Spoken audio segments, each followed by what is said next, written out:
Waygates, right? Yep. Okay. Howdy, y'all. This is The Heels of Time, and you're your hosts, Theo and Derek, coming at you live once again on this beautiful 12th of December, 4 o'clock. How you doing, Derek? Oh, we're doing well today. We have a good episode to talk about today. An interesting episode. Interesting for sure. The word I was meant to go with was weird. That's going to be the word of this episode. Now, heads up, a lot of folks really like this episode, but most people are saying episode 5, I think, is their favorite. And interestingly enough, there are some folks that really don't like it. Oh, for sure. So, yeah. So before we start, yes, we're going to review the episode as a couple of guys, just trying to review this episode. Mm-hmm. Are we also going to do our special little shtick and look for mythology that might have been woven into the episode, pun intended? Good. Yes. So we will go ahead and do our best. So without further ado, our host Let's Theo go for it. will carry it away. All right, guys. So yes, as Derek wanted to say, heavy spoilers for the episode / the books. Mm. So if you haven't watched them or read them, be forewarned. Because we don't want to totally ruin it for people, but we're gonna ruin it for you anyway. So I like how you say woven, Derek, because I'll be straight up. Do I usually skip the intros and like the beginning sequences and everything? Yes. For pretty much every show, doesn't matter what it is. This time, though, I was just kind of chilling and I didn't pay attention and did not skip. I noticed one other thing. You may have even mentioned it before, but I actually thought of it. The opening sequence is a loom. Like the whole thing is a loom. Yeah.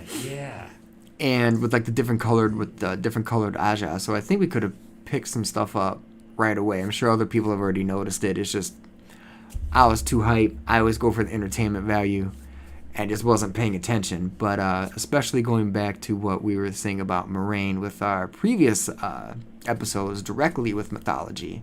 No, I know exactly. The weave of the fates. Mm-hmm. And with having the Aes Sedai loomed as they so were, you can kind of say that they're the ones maybe pulling the strings, so to speak, of the world.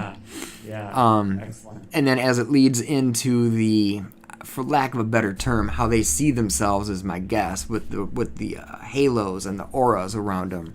Mm-hmm. Very Judeo-Christian in reference, at least in my opinion. So I thought that was an interesting thing because that's the first time I actually noticed it. Yeah, I see what you mean. No, this is a good time to discuss this. And I will point out that the way that they do it, yes, I definitely see like stained glass window Jesus, yep. Halo, kind of, St. Peter kind of situation, that kind of stuff. However, there are other versions of solar halos that go way back. Absolutely. I'm not too familiar with it. But I mean, it's all about sun worship, pretty much. Right, but Mithras is one of the better known ones. And I guess Mithras' solar halo looks like the Statue of Liberty's solar halo. So that's kind of neat. But yep. At any rate. But we're getting to the episode now. I just wanted to say that because I thought that was pretty cool. Actually, real quick, dude. Before I forget. Yeah. So this could be a double meaning. Because number one, you already mentioned the fates, so they're measuring the length of the thread, and cutting it when it's ending, and so on. But also, isn't that reminiscent of what Frigga or Freya can do? She has a magical loom that can change fate ever so slightly to make the lives easier for the folks, for the Aesir and the Vanir, right? Yep. So well, at any rate. So I see that, but I think you'll like this. So Alexander the Great, right? Mm-hmm. He did all these things. Right. He literally tried to fulfill prophecy. Right. Every local place he went to, right? So he does this, and then he has like some bards or scribes or whatever you call them at the time. writing this stuff down, right? And it gets passed along, and eventually copies of copies, and so on. So there's literally like, correct me if you know what it's called, but it's something like the Passions of Alexander the Great, or the Journey of Alexander the Great, something along those Yeah, lines. it's like Okay, a traveling diary of what he's got. Or but what he went is through. it right? But is it Real? literally history? No, because there's definitely legendary mythological elements in Absolutely. this story, right? For sure. So, so without making this take any longer than it already has, I'm going to circle back and say, look at that loom. Who picked the threads for the loom? But the loom ends up making what? The pictures of them being deities. Right. So it's almost like they're inventing the story For of themselves. themselves. Yeah, exactly. Mm-hmm. So just a little double entendre in there, but I won't steal any more time from you, my friend. I'm gonna throw it right back I to was going you. to say, it doesn't matter to me, man. It's all good. So I will have to give a little clap to Derek. We're going right to the end because I'm just going to do it right away. Sure. He called it, I think, was it last week, maybe the week before, about how are they going to go from one place to the other when skipping things and all this. Mm-hmm. He's like, I bet you somehow they're going to get to the ways like right now. Like next episode or two, they have to explain how they get to point A to point B. And bravo, head tip, because that was spot on this episode. So makes sense. Yeah, we're Thank you, talking my about friend. cinematography and budgetary constraints and all that stuff. So this made sense. And I want to congratulate you, man, on calling one right. Yeah. Probably will be the last time, but hey, Yep. I'm taking the credit right now, and I am loving it. So Nice. As you should, man. So one thing that I guess, sadly, I must say I was wrong on. I was thinking that perhaps Matt's actor pulled out because of not because of timing or budget or whatever. I was thinking that it was because of the dagger and the physical and mental changes that the actor may not have been able to pull it off. Like in terms of method acting. yeah, which I really liked that theory a lot. Which I made really sense, but alas, no, I don't think that's the case after this episode, since he's basically cured. Right. So speaking of that, how did you like that? How they did it? Well, so I thought about that, and thinking about how usually cinematography does things in twos, and I had a really good example earlier, which I'm not going to remember now, but maybe we'll circle back to that. So I wanted to say that that's a big change, Yeah. but also for Matt's adventure that he went on in the second book, having the dagger makes the story desperate, because we learn that, well, the longer he has it, the worse he's getting. They did a pretty good job of showing that Matt was getting worse as time went on with the show, so we kind of got that idea. Right. But for me, and I watched it twice, not from a book point of view, but from a cinematography point of view, did Maureen really get rid of all of that shadowy taint?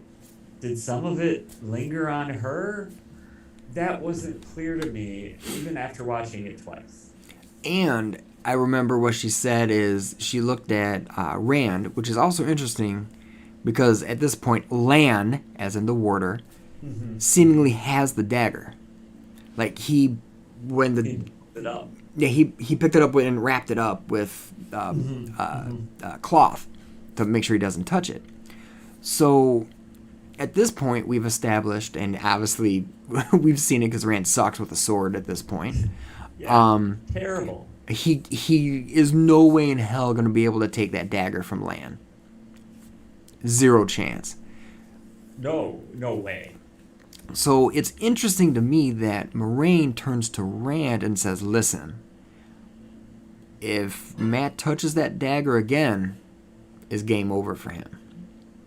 Like, there'll be no way that taint comes off of him. So you think they're gonna change it so that maybe he does get it back, but I then it's gonna require some quote unquote miraculous healing? It's going to have something to do something super crazy. So I'm like, I don't know Okay. why they would have like. So Patton Fane eventually gets the dagger, right? In the In the book, original in the books. literature, yeah. Hmm. So how does this dagger get to him, or what happens to the dagger? Is kind of what I'm saying. Right. It's like how can going from Land's journey from book 1 to 14, he is probably, if not the best swordsman, a hell of a tactician, extremely strategic, loyal Hmm. and a half, Hmm. and bottom line is he don't give a fuck. Like he will just come up and be like, "I'll slash the throat. Don't care.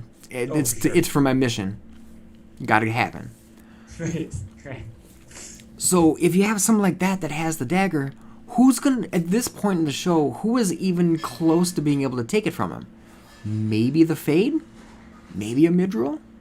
Trollocs not gonna touch it. I mean, we probably wouldn't do anything to them anyway. But Well, I get what you're saying. Let me stop you right there and yeah, throw this consideration in. go for it. Maybe Lan left it with the tower because Maureen may have been like, we can't carry this with us. It's too dangerous. Maybe. My bet would be it's in the tower, and I think they will do a version of what happens in the book, and Padden Fane will take it from the tower. Um, Interesting. well, that's going to be problematic because he's able to find it because he's had it before. So this would be like, why would he know where to find it for the first time? Unless it's a My But Precious thing. but he hasn't had it yet.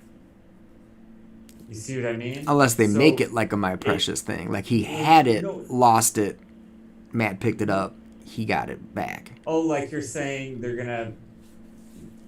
But then they have to like It'd do be a convoluted. flashback. Yeah, it'd be a convoluted mess. So I don't know how they're gonna solve that one. So it might actually be then that Lan does have the dagger with him. Because guess It what, might. Derek? The only hole I'm gonna poke in your theory, which is a great theory by the way, is how in the hell is Pat unless the tower gets hammered by Trollocs and hammered Could by the happen. dark people, dark friends. Could How in happen. the hell is Pat and Fane gonna get in the tower to steal it with all the Aes Sedai Well, there?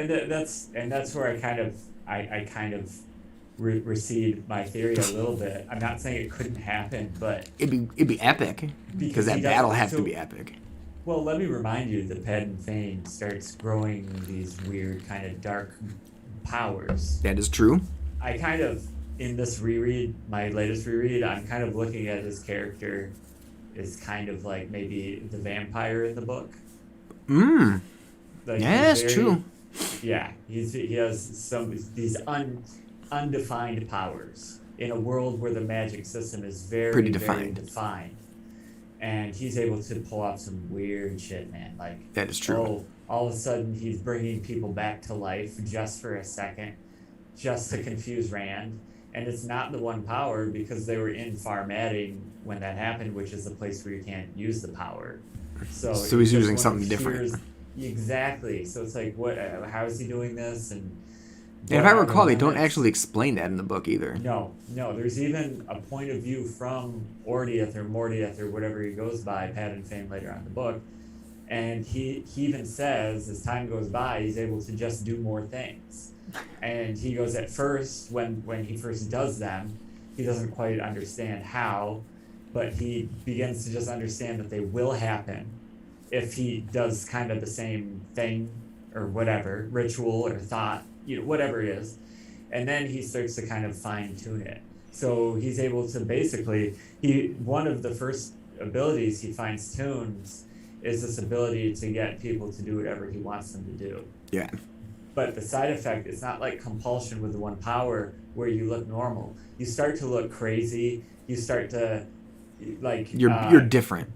you're different. You get paranoid. You stop bathing. Yeah. You're not yourself. People would So notice. people would notice. So So, exactly. you know what? In a way, this makes sense.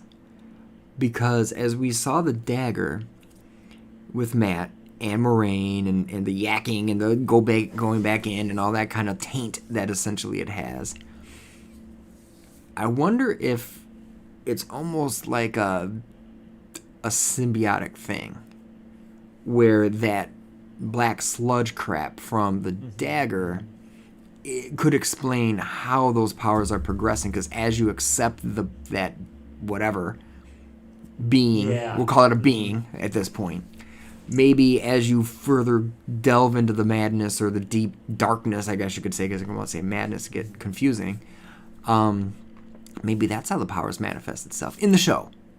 Book is different. Right.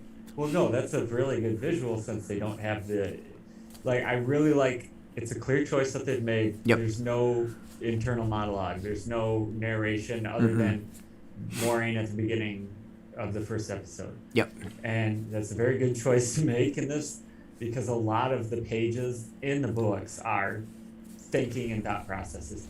Anytime you can show something instead of say it, much better, right? And so it's funny. Funny you say that, because one little side comment, and for folks that have not read the book, it's really, really in depth, right? So I'm looking at I am no subject matter expert in Wheel of Time lore. That's more Derek's thing. I have another friend who has probably read the books, probably 1 through 5 times at least, if not more. He's doing a audio playbook now, and he doesn't super like the show. He's still watching it, but he's being very critical of the literature. The differential between the literature and the show. Sure. I went in, like I said, beginning of the episode. This is a big setup. Low expectations, high hopes. They've equalized, so I'm cool with that. But that's how I go in with a lot of my stuff anyway. If I go into like a movie which has been adapted from a book or a show, and I've read this and I've read the literature, I always take it down some notches because I know it's not going to be the same. And so my wife, we're talking about the show and the book yesterday, right? She's not watched either and never will. This is definitely not her genre stuff. And she's like, okay, so like why, like what's up? And I was like, well, the way Robert Jordan wrote those books is he would literally take 5 pages to say, for an example, this Aes Sedai, she's green. She has long flowy hair of raven color, eyes that are, metaphors all thrown in there. And then he like literally would go down like little section by little section all the way down to like the button sequence of her buttons with, instead of 4 loops, it's going to have 3, and it has like a little fish on it or something. I mean, he would go down to that minute detail. And that would go on for 5 pages with one character, hypothetically. In a show, are you really going to do that? Hell, you just pan to the person and you already got the visual. Right. Exactly. So to cut it down and to put the show into perspective, if you went down to the nitty-gritty of the way Robert Jordan wrote, each episode would probably be 5 hours, and you'd get through not even half a book. So for story progression, it's got to change a little bit. So anyway, that being said, one thing I did not like, and one thing I have not liked ongoing through the show, gotta say it again, Derek, Perrin's character. I love Perrin. I don't like what they're doing with him. Not enough brute strength. Not enough Wolfie. I'm like, where's Elias? No. I have a thought on that. Lay it on me, dude, because I was like, oh, man, Moraine's Elias too? Come on, man. No, she's not going to teach him how to be a wolf man or anything like that. Okay. I think he's already talking to wolves. Well, of course he is. No, I mean, like, so remember that whole scene where Egwene and him were White trying Cloaks. to get loose in the last episode? Right? Yeah, the White Cloaks. Yep. And he's like, yeah, I know they're not going to attack us. We're good to go. Mm-hmm. Right. Yeah, I don't think, what I'm trying to say is I don't think that was just a feeling he had. I think at that point, he was already, like, Communicating. these deep communications. And I think the show is just gonna kind Gloss over it. of no. I think they'll kind of lead us to that in a more fine way over time, like because it's a subtle thing. We're not. What I'm trying to say is we're not gonna get to see inside parents' head.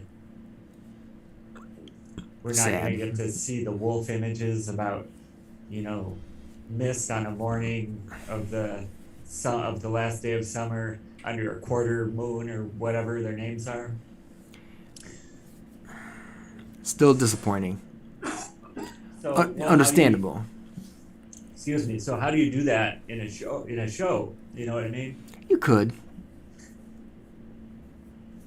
How? Like How? without having any narration. Like it has to all be visual. I mean, you could go have him go into like a dream state, and then have like, where the hell am I? And then some wolf guy comes to him and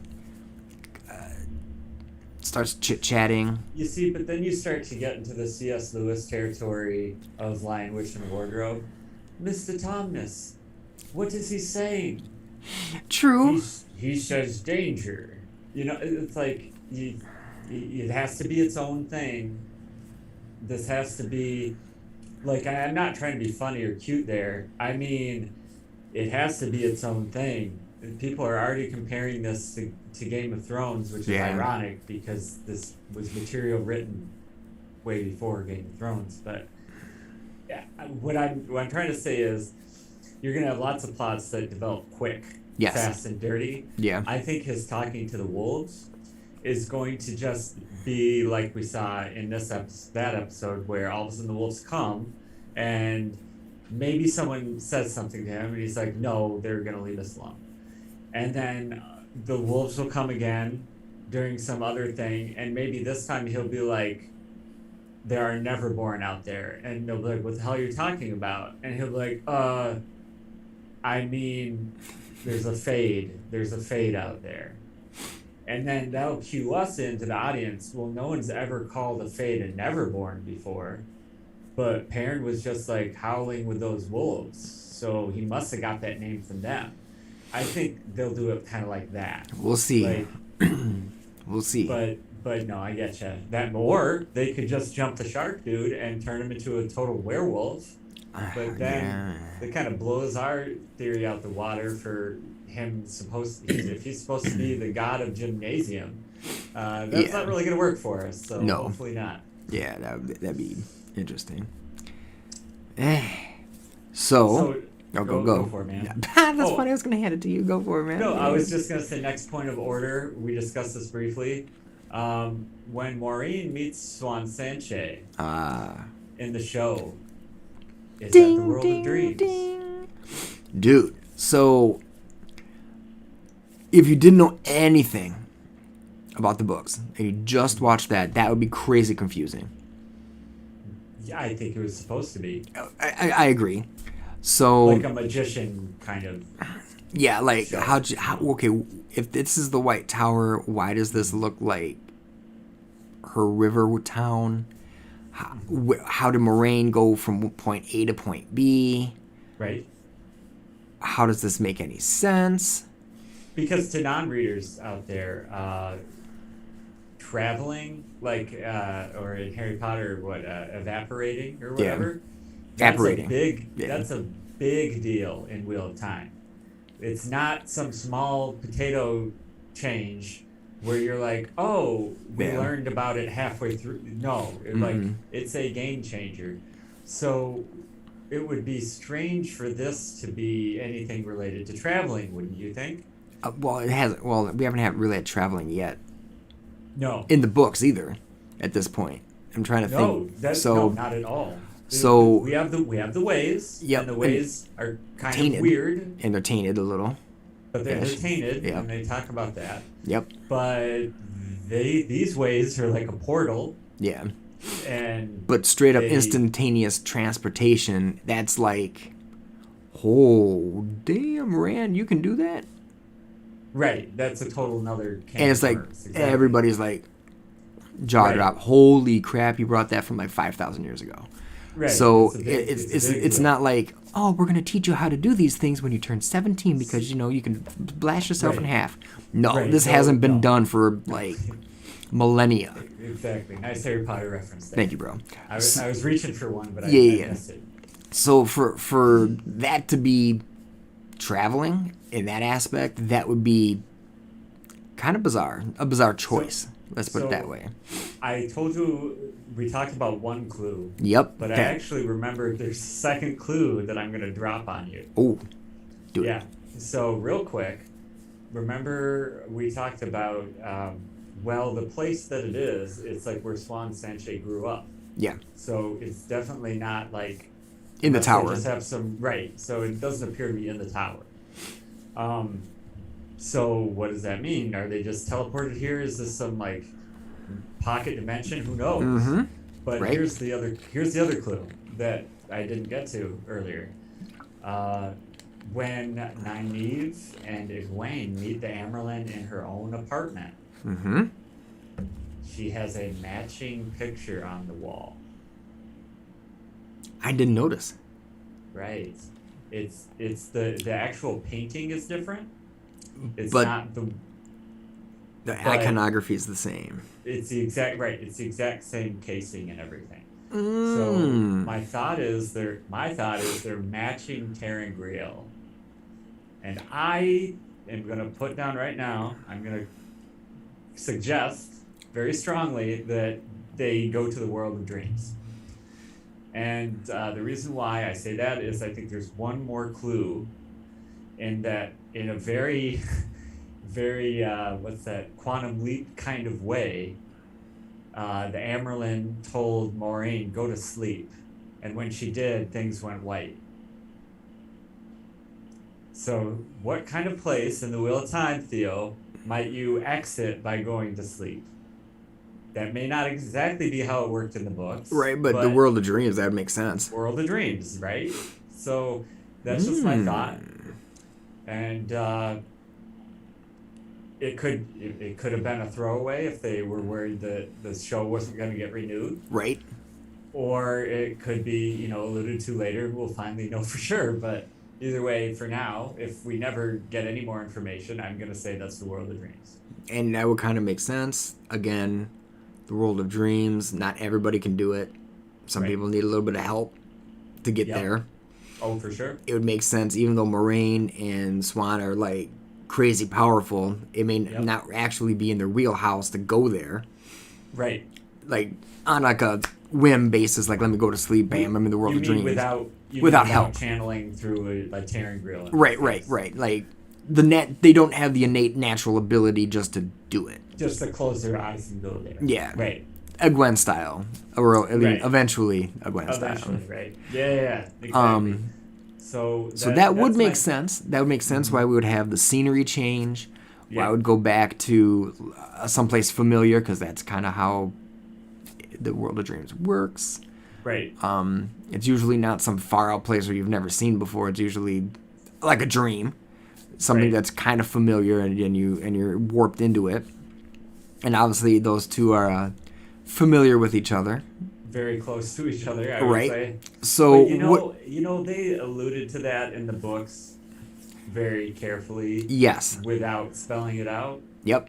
So I think, And again, what because I know there's some backlash about that a little bit, and I was like, reading the book, I was like, are they? Aren't they? right?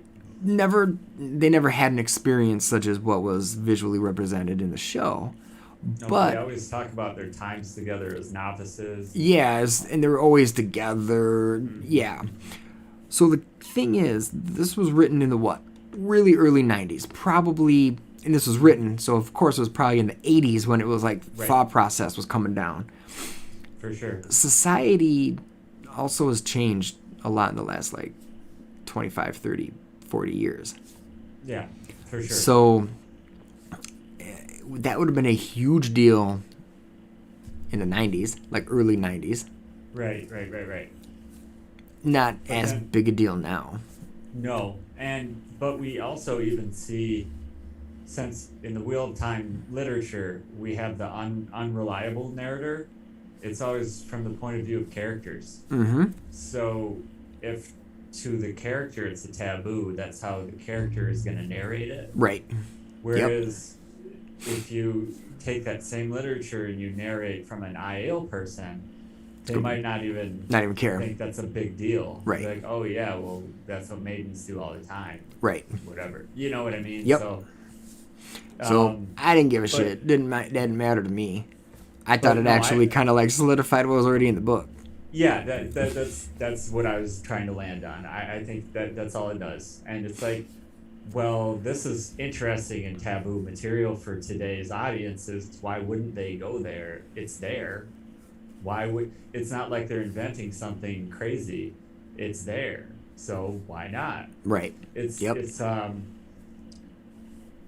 yeah, no, I think that's fine. That's all I'm gonna say. Interesting fact. Oh, go for it. I don't want to step. I was gonna say with the oath rod stuff. That was interesting, especially when like kind of like touch fingers and it was like all sad and they're like all crying. Yeah. Kind of similar. Derek brought up something like ancient, with like ancient marriage rituals, and it's actually yes, I agree because. You know, you kind of took the rods and you married the person as kind of like their oath, so to speak. Very similar to Eastern Orthodox modern marriages with the crowns, and you exchange on the heads because they're also the two crowns are linked. So kind of a play on an old marriage thing as a possibility. And I had read that, so if some Twitter person out there sees this, no, I will give you the credit for it if you tell me who you are. But I read the blurb of someone saying they thought maybe it was a strange marriage ceremony, and where I had connected a dot for you, Theo, is that you always ask me. By the way, Theo here, he's the expert in the classics, so he's always asking me questions that I never see coming. And one of them that I'm trying to anticipate more often is, was there a strange marriage ceremony or was there a strange birth? And if you think about it, and if this Twitter person was correct, that would be a very strange marriage ceremony indeed. And to like kind of banish somebody as part of your vows. But they did sound to me like vows, like, yeah, she goes, you can never return until I beckon you to return. But to me, that also sounds like as soon as I call you, you're going to come. Yep. Like you're going to come to my call. And then when Maureen put in all that personal stuff from her childhood, like her childhood name, not her Aes Sedai name, I just thought, okay, this does seem kind of special. Weird. But again, if they're building off of mythology, I expect to see more weird birthings and marriages. And by golly, so I don't forget this for like the fourth week in a row, audience, this won't make sense to you, but I'm going to bring this up now. Since Theo did ask me if Avienda at one point had a strange birth, and I was like, no, I was wrong. So at some point, Elaine and Avienda becomes first sisters. Mm-hmm. And in this process, using the one power, the wise ones do some kind of thing to link them together to make them relive being in the womb and born again. Oh, you're right. Yeah. Like literally they have no memories. They're like, what is this? It's my hand. What is a hand? That kind of stuff.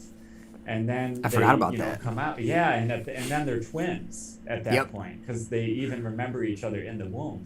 So we'll have to revisit that topic. Yeah, for sure. Because that's. And by the way, for people that have not mentioned this character in the show, this is probably going to be season 3, maybe, if not later. Season 4, probably. Yeah, I was gonna say it's down the road. We will see, mega spoiler here, y'all, like huge. Right. Rand is part Aiel, which we kind of know. But from Loyal's own mouth. Yep. So they've introduced that culture already. Idea. So eventually, Egwene, she's a badass.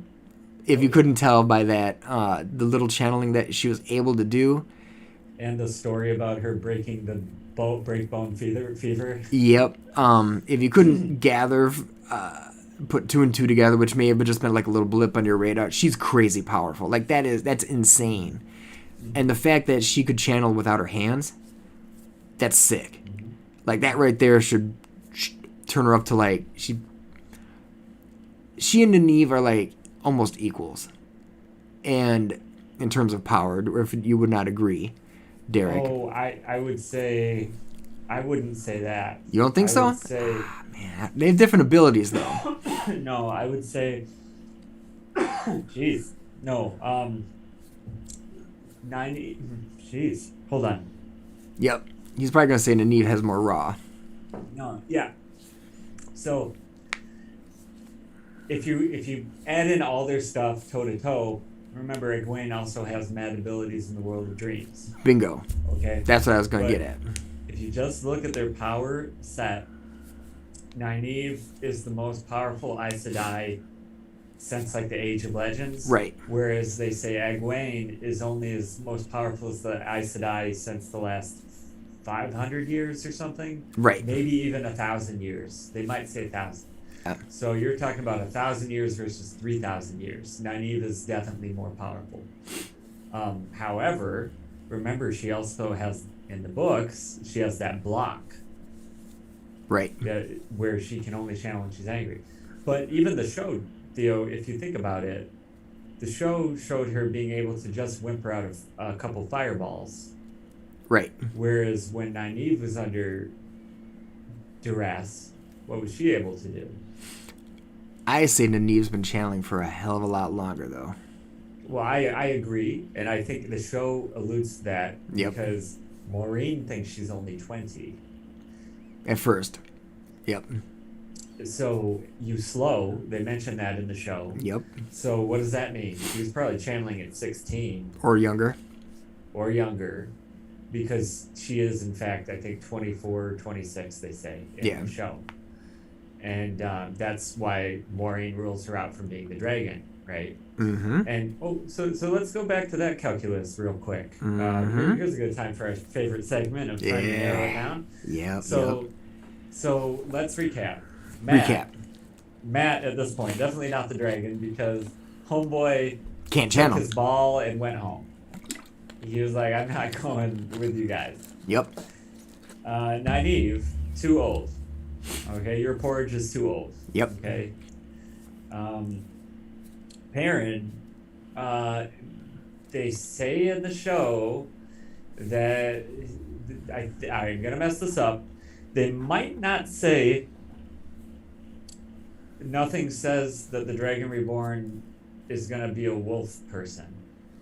But they do say something like, we don't know anything about the dragon and what they will be. Right. He or she will be. Correct. So they reiterate the part saying it could still be a woman and even it could still be Perrin. Right.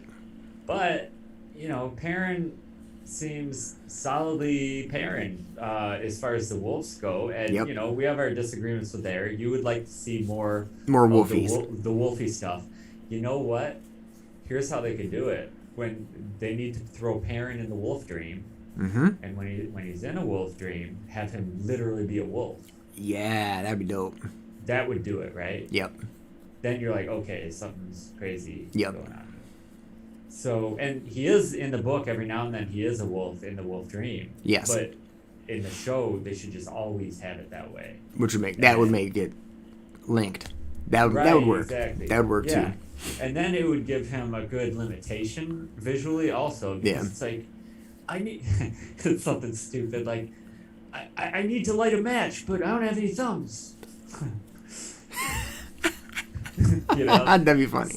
So the situation will get all desperate. Right. So who knows? But here's so probably not Perrin. Right. So that really leaves right now Egwene and Rand. And I got a theory, bro. So throw that out, and then I got something for you. Okay. So you actually laid out almost everything I was going to say anyway. So that's why I stopped you, because I was like, oh no, I want some thunders. So Go ahead. at this point in the show, who's the only one that hasn't shown any outward mega ability yet? Rand. Well, arguably. Arguably the door. The door. Arguably the door. But nobody's actually seen it because that person's dead. That's true. So, at this point, he's the only one that hasn't physically manifested something. Nynaeve, big blowout. Bam. Done. Mm-hmm. Right. Matt, technically, I guess you could say, never really had any powers in the first place. Powers? He did have that. Well, time out. Maureen specifically said, if he goes, when he's like, Matt's not the dragon, Maureen goes, well, I don't know that because there's something going on with him, otherwise he'd be dead from this dagger. So for some reason, Matt's super strong. Yes. Maybe that I agree with. Maybe not Herculean strong, but maybe he's really mental, resilient. Yes. Or, yeah. Which would make sense with his character, because his journey, his situation that he hopefully will be going on in the show. He's a brainiac. Doesn't know it yet, but he's a brainiac. And he's crazy lucked and all that kind of stuff. So all of that can play into what he had. But he had that being inside him.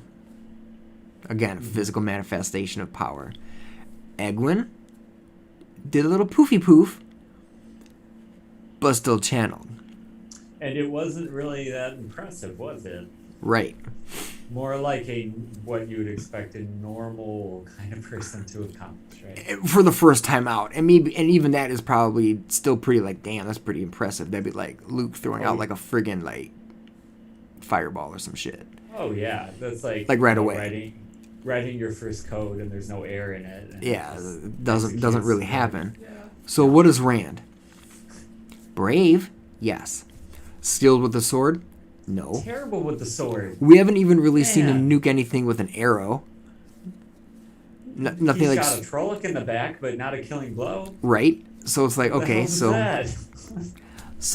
he didn't kill a Trolloc. He killed one, but by kind of accident. Was it now? I'll have to watch it again. I have to watch it again. Maybe he doesn't actually. Was it a fire poker? Something like that. Yeah. I don't know. Either way, it wasn't an arrow it wasn't an arrow to the knee. So, no. I know, Skyrim reference. So, you haven't seen him do anything crazy. He's not skilled with the sword. He is like, yeah, man. No, that's not right. We have to, like, fight the power and, no. That kind of aspect, yes. And he's very strong. Tarvalon, though. Ugh. Tarvaron. Yes. That sounded right. Yep. He's very strong with that because he almost convinced that dark friend to let him go. Yep. He was, like, that close because she wavered.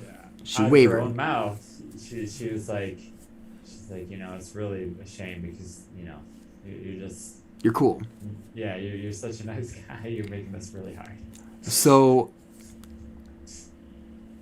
all of those things, I'm saying, man, episode 8 is going to come out. He's going to do something fantastical by accident. Well, so in American/British mythos, what's the hero's weapon? Sword. Who's the only character with a sword right now of the 5?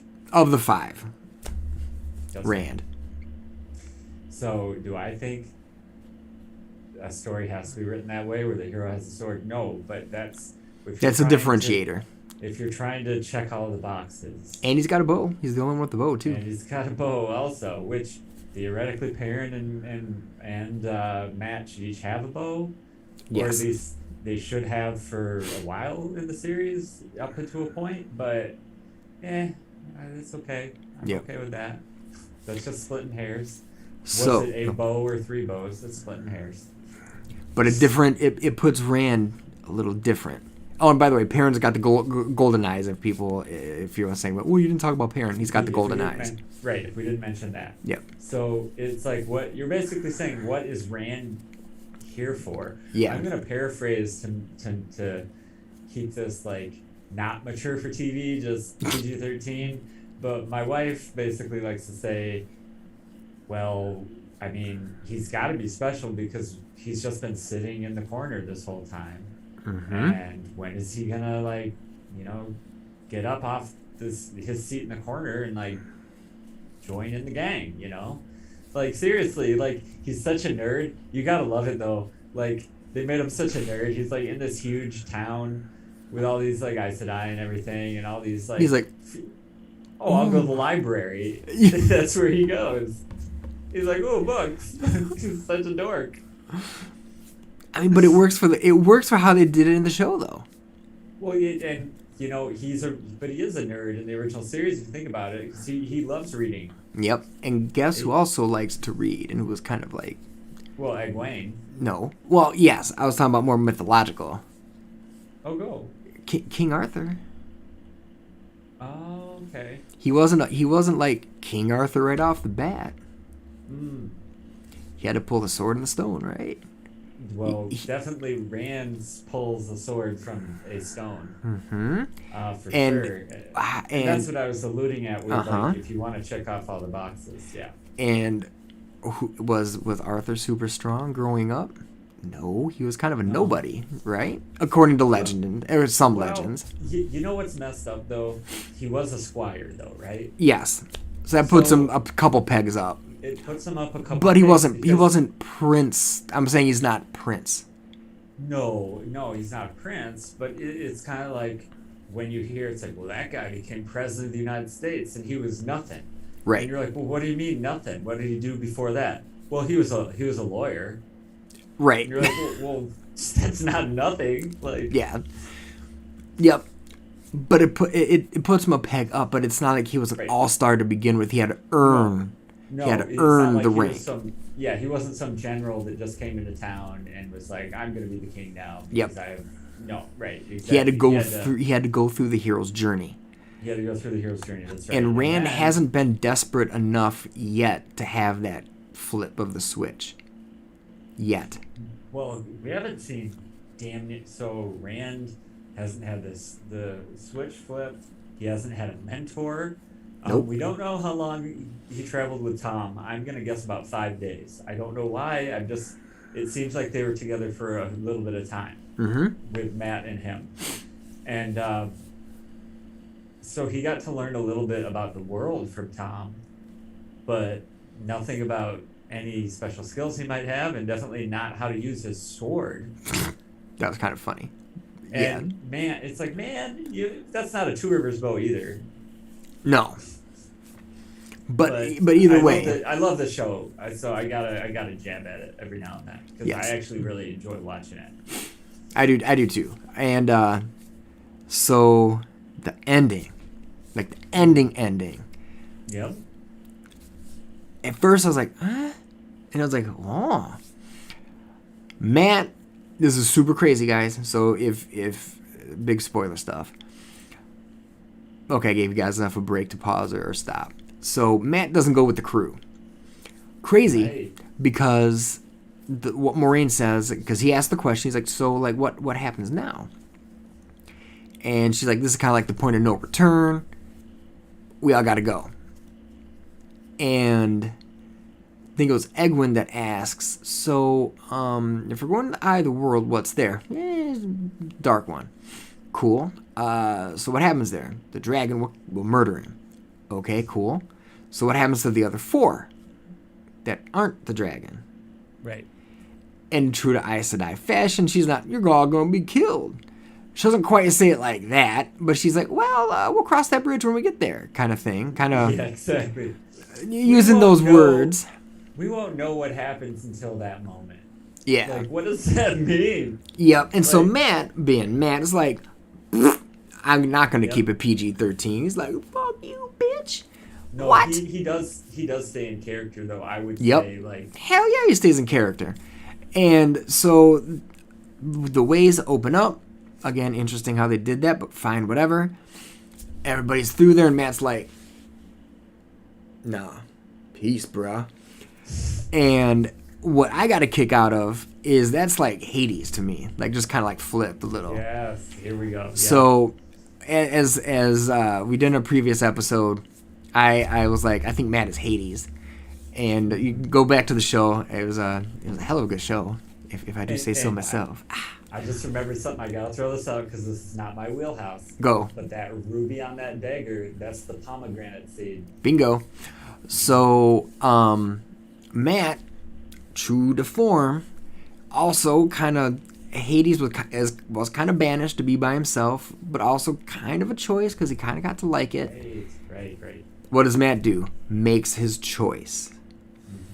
Makes his choice to be away from the world, so to speak. We don't know what's going to happen. I could be totally wrong. It could be, hey, guess what, bro? You're not being renewed for season 2. Deuce. It could have been. It could have been that. To be frank, who knows if we're even going to see him the next 2 episodes, and this could have been his, farewell episode, literally. Could say swan song. Yes. Oh gosh, that's a good one. Very good. But it fit. He doesn't go with the group. Doesn't go with like the pantheon, right? He wants to be off by himself and does his own thing. He defied death, so to speak, by the dagger. So I thought that was interesting. I was like, hey, could that be like a little flip on Hades? They're going to a dark place. He's staying kind of out, so it's kind of a flip. But with the choice being, and then if you're referring back to the book and saying, you guys are crazy, that has nothing to do with it, he is Ta'Veren, right? Right. And he is the lucky one. He sees things that other people don't, and he made his choice through the luck to the wind, and you got Matt, right? Yeah. So I thought that was very much in character. Me too. Totally, okay, the whole ending was not really in the book of that episode. No. So that was, it's totally different. So it is not a reference of, well, he did go. No, it is different. So this part didn't happen in the book at all. So in the book it's not the grand city that they visit is Camlan, not Ter'Angreal. Right. And they go to the gardens or some dusty building or some, I might be mixing something up. And they find Waygate there. And Loyal knew it was there, I believe. Yep. And he is the only one that's able to take him through because you need to be able to read the stones, the lading stones or whatever they're called. So they go, and they originally are going to go to the border town, but instead, I think they go, or no, they're originally going to go to Ter'Angreal, but instead they go right to the borderlands town. Yep. And they meet King Agelmar, and he's like, I'll give you like 1,000 people, and Maureen's like, that wouldn't be enough. But thank you. And he's like, I'll give you 6 people then, and she's like, well, that would be too many.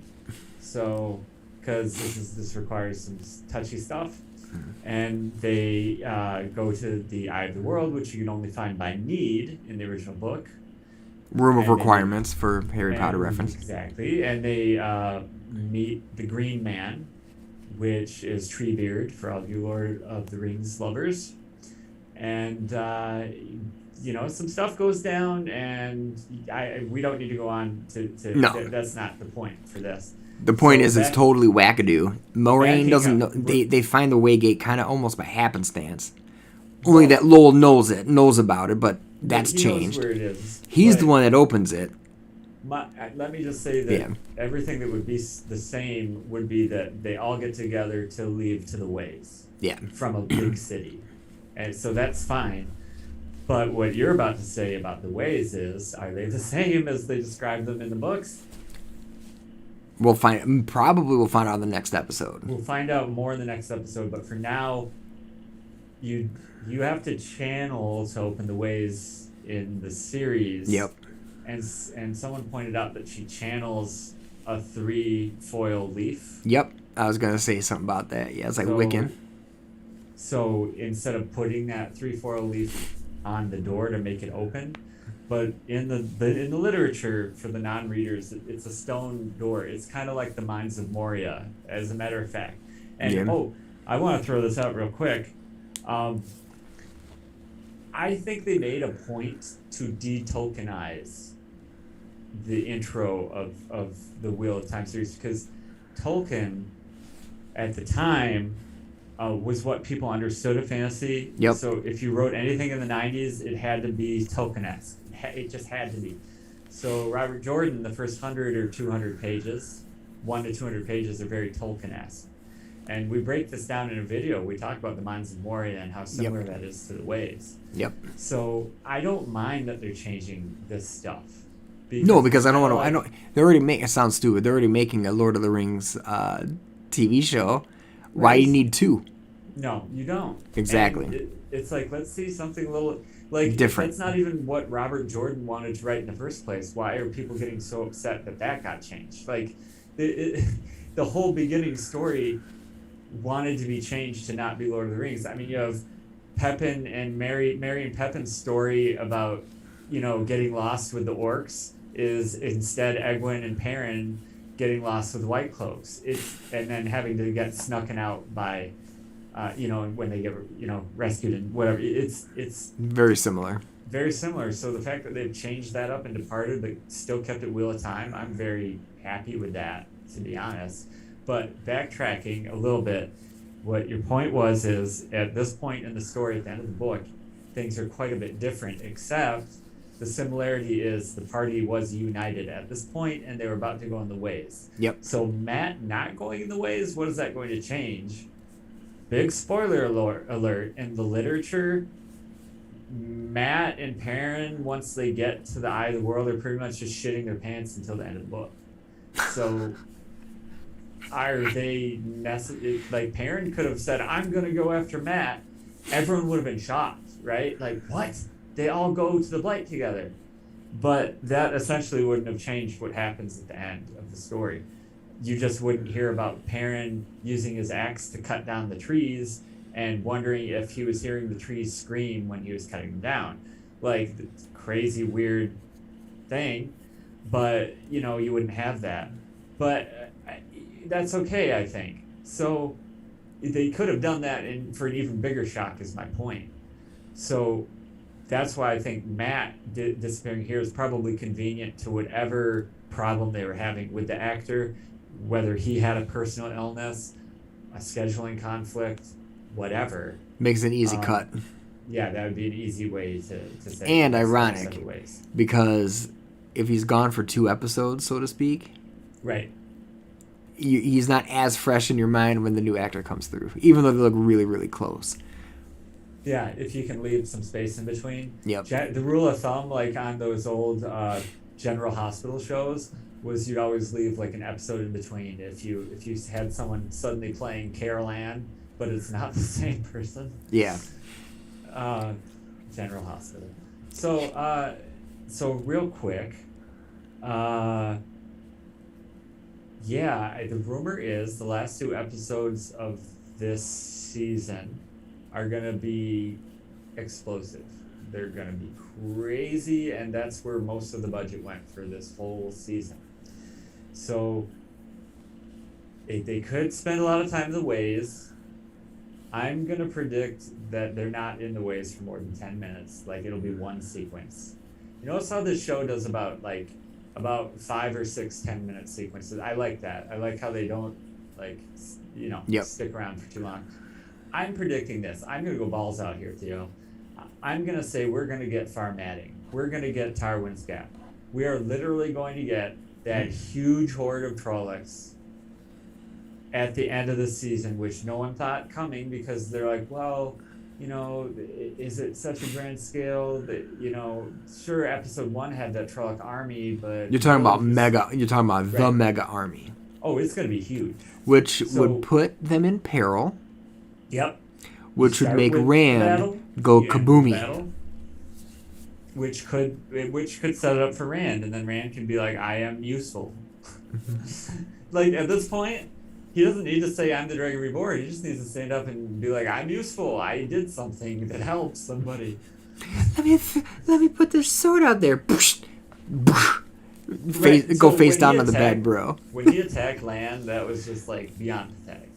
Like Yeah. that was just like Like a he didn't even baby. like it. Did he? Yeah, it was like a baby going against a giant. It was like, come Yeah. on, man.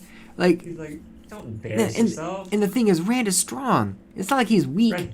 No. And I'm like, You he saw him just chopping got. all that wood. Yeah, I was like, he just got bitched. Like, there's no Yeah. other. Sorry to say that that's a bad term, but I'm like, damn, he just got his ass whipped like nothing. Like, Land's like, dude, psh, psh, face down, Yeah. you're done. He just said timeout. You're in timeout. Yeah. So I'm So, like, ah.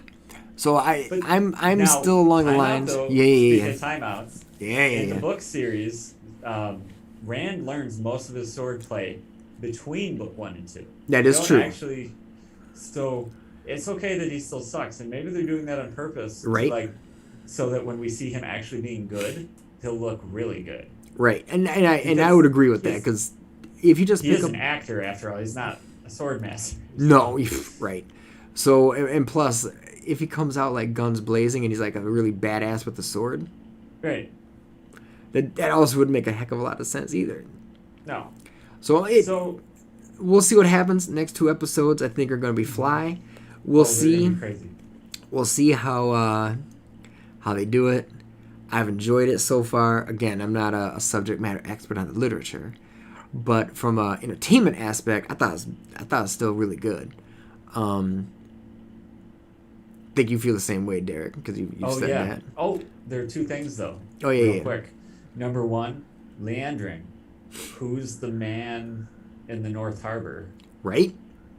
And she said that her red sisters would basically do something to him if they found out. Which makes sense because the Reds don't like men. Well, what would they do? Well, what type of men don't they like specifically that they would act on a knowledge of their existence? Channies. Right. So why? I'm would not talking about Leandrin Tanning keep- Cheatham. No. So why would Leandrin keep a channeling man? That sounds like a Kenny Rogers song, the channeling man. Right? Why would they keep him like all safe and locked up? Mm-hmm. So that's interesting. Unless it's Pat and Fane.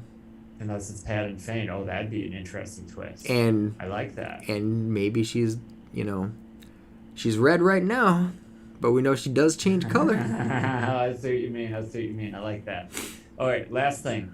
So we have pretty much ruled it down to either Egwene or Rand being the Dragon Reborn in the television series. Yes. Okay. So, because we both agree, neither of them have done any big things. Nope. Even that little fireball that everyone did is kind of like that. Like, there's always a chance that what if a device gives her a power boost so that she can temporarily be super strong, and then later she'll grow throughout the show. Yep. That could happen. So here's my 2 cents. The vision that I see for the show, if Egwene is the Dragon Reborn instead of Rand, Mm-hmm. there's a big, huge thing that happens in the Wheel of Time series that has to do with Wheel of Time itself and the whole fact that we have Logain going crazy in the first place, which is the fact that Sadine is corrupted by the Dark One. Mm-hmm. Why would a woman, Aes Sedai, give 2 whatever about 2 silver pennies, there we go, about getting the taint cleansed if she is going out to fight the Dark One? She's like, no, I don't have time for that. My thought would be Egwene and Rand. Why is their story arc the way it is? They're into each other way more than they were in the books. At this point, they were actually starting to separate. Right. I don't see that here. No. So what I'm going to say, Theo, here, is that what if that's why cleanse Sidin? What if Egwene is with Rand, Rand still channels, she still needs Rand to do certain tasks, but the reason why she cleanses Sidin is to save Rand. And then she could be like, all right, Rand, you and I will cleanse it together because I need a powerful male channeler to do it. So, because that is a huge, pivotal, big spoiler that I just ruined the series for half of everybody out there. But yeah, that's the big thing. That's that's like a Herculean task. I think we compare that to cleaning the stables, Mm-hmm. like the infinite horses or whatever. Yep. Um, and Hercules diverts a river to that. Well, Rand pretty much diverts a metaphorical river to clean the den. So I'm not saying that's what they'll do in the show, but that's just my thought that what If I'm they trying to flip the say, script. if they flipped it, they could still make it work. Exactly. That's all I'm trying to say. Or Or, I have two theories. One I'm stealing from you a little bit, and the other one is something that I picked up on. I think Moraine said it. We don't know who or okay. what the dragon will represent themselves, or even if it's just one person. And then someone's like, Psh, two what? What happens if it's both? And the dragon split. Yeah, no, I like that. And dude, that actually goes right along with the original literature. We think that Louis Theron Temlon might originally be inspired from Tiamat because in one situation you have a 100-headed dragon, and in the other situation you have a dragon with 100 companions. So 100 heads, 100 heads. Yeah, why not make the dragon multi-headed, for example? Mm-hmm. If they do that carefully and leave enough there for people like us to fill in the gaps, yeah, go for it. So the other one is the wheel turns and turns and turns and turns infinitely, right? Right. What happens if this isn't the first turn, so to speak? What happens if this is turned like 3 million? I like that. So, And then over time, because people, it sounds bad, but people, as people are reincarnated or recycled, things happen, but again, slightly different. so it's kind of like how many times has Peter Parker fought Doctor Octopus for the first time? Yes. There's many times where there's a spectacular Spider-Man, Amazing Spider-Man, Right? the MCU, the Mm-hmm. cartoon. So Mm-hmm. you're saying like it's not like one is a misrepresentation of the other. It's It's more different. like they're different. So it's kind of like we have a multiverse, kind Yes. of essentially. Oh, I like that. And I'm going to throw and I'm going to finalize it with Matrix. Okay. Neo is a remainder of a code that the machines couldn't solve, right? Mm-hmm. So with each iteration, the machines try to get rid of it, but but you can't get rid of the remainder. Who is the remainder? Neo. What happens every Right. single time? The humans die. Happens again. Neo comes around. Same thing over and over and over again. The last one, the last iteration, Neo changes something, right? Right. And things Are suddenly different. are suddenly different. New Matrix comes out, right? Resurrections. What does that mean? What's a resurrection?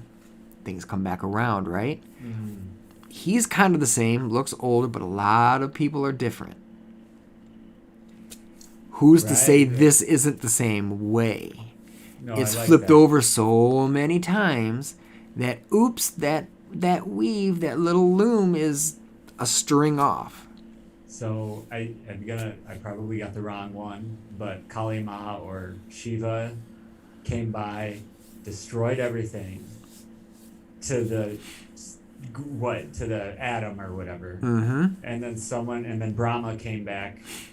I'm probably getting this wrong, and I'm not trying to offend anybody. I need to study this, but and then rebuilt the universe from scratch essentially. Yeah, no, I like that. It's that we get kind of a multiverse, but so this is what I'll say. If that's the case, this is what I want to see, and to calm all the fanboys out there that think that it needs to be a word for word adaptation. To cement the parallel universe theory, let us get one little glimpse of some exact fragment of the original Wheel of Time. Like, could it be not a flashback? Could it be a portal stone situation where they see all these alternate realities? So it's like really in your face? Or could it even be like literally a an artifact from that time period. Like we have a tapestry of Rand fighting Belsmon in the sky. I got you one, bro. You know how they could do it? We don't know if that initial sequence with Logain was Lews Therin, right? We don't. That's not. I don't know. I see what you mean. We don't. You're saying you think that there's a chance that those black Tari people might actually be people and not just a hallucination. Mm-hmm. And the original one, like in the first 5 minutes or whatever, that was looked like a physical real being talking to him. It wasn't like black or whatever. It was like a real dude. Kind of looked like Thor almost. Oh, I see what you mean. That guy. Yeah. Yes. What happens if Logain was super crazy powerful? Because he is. He's not the actual dragon. He is kind of going mad. Mm-hmm. But as you said, like those little glimpses of power, so to speak, what they could do, how does Lews Therin die, right? He blows up everything because he's like, I'm over all of this. Boom status. Everything's got to go kabam. Right. What happens is as he's going kablooey, he has that, people say you have that moment of clarity before death. He has the moment of clarity because that's what changes everything. That's his Neo moment. He made that decision to sacrifice, which is different than everything else, paneling out, and he sees the different paths that things could go through. I think, actually, that is how he wrote it.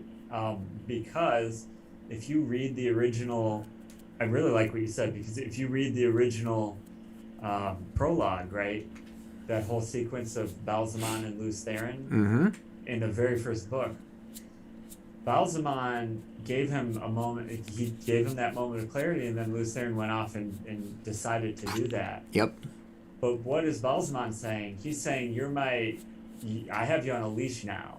And he's basically like, you're going to work for us now. And he's like, this isn't the first time this has happened, kind of thing.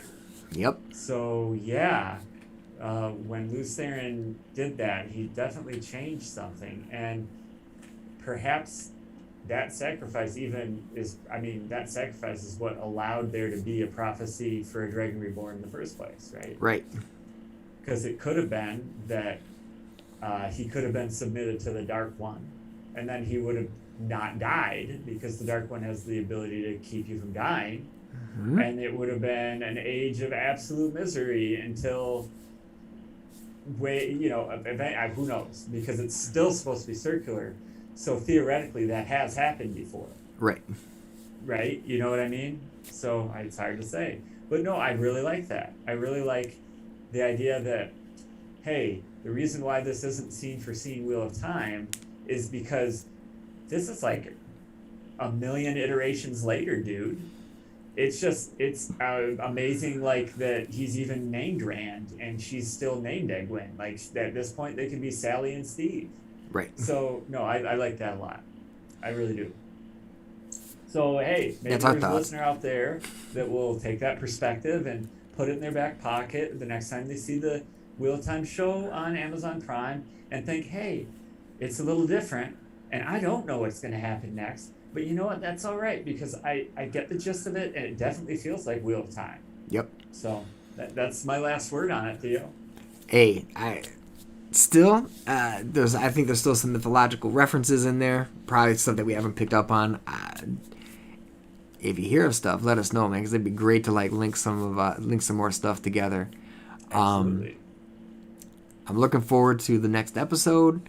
Just so you guys know our format, it's usually we get a character, hop on some mythology, compare and contrast, pull from different cultures and everything to try to get character references or potential character references that we picked up on and seeing our patterns.